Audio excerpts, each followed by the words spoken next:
Final Cut has two places where you'll find the text and title controls, and I'll show you them now.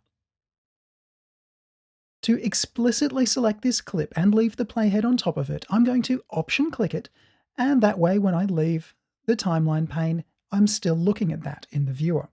Heading over to the inspector, I'll just have a quick look at this section here on the left, the title inspector. The title inspector is different for each kind of title that you add. And for this Boogie Lights title, I've got a build-in and build-out. They're fairly common. I have a font choice, I have a size, and I've got two color options. The font size and color options here in the title pane, in this case, can be overridden by the text controls, making these copies convenient but redundant duplicates.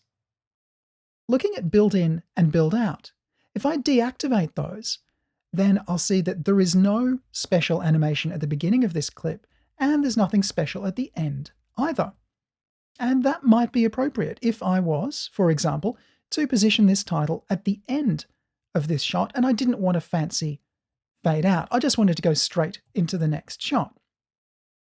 You can pick and choose just to have the in or just to have the out, or indeed to have both, which is the default.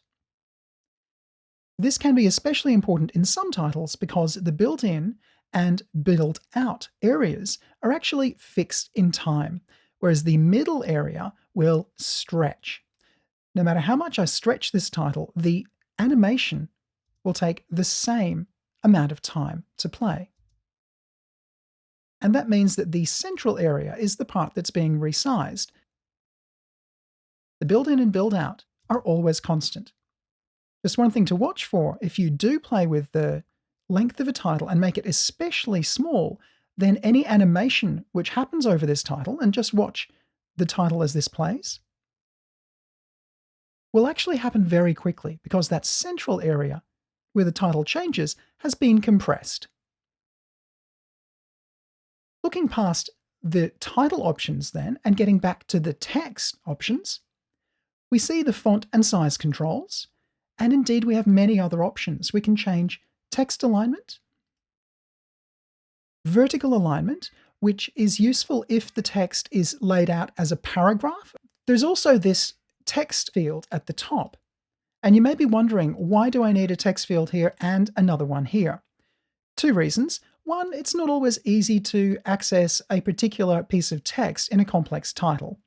And two, if you were to paste styled text into this text field in the inspector, then the styles are ignored. But if you paste styled text here in the viewer, they're not ignored, and the styles do come across with it. So if you want to paste the text and ignore the styles, paste it in the inspector. If you want to paste text and keep the styles, paste it here in the viewer.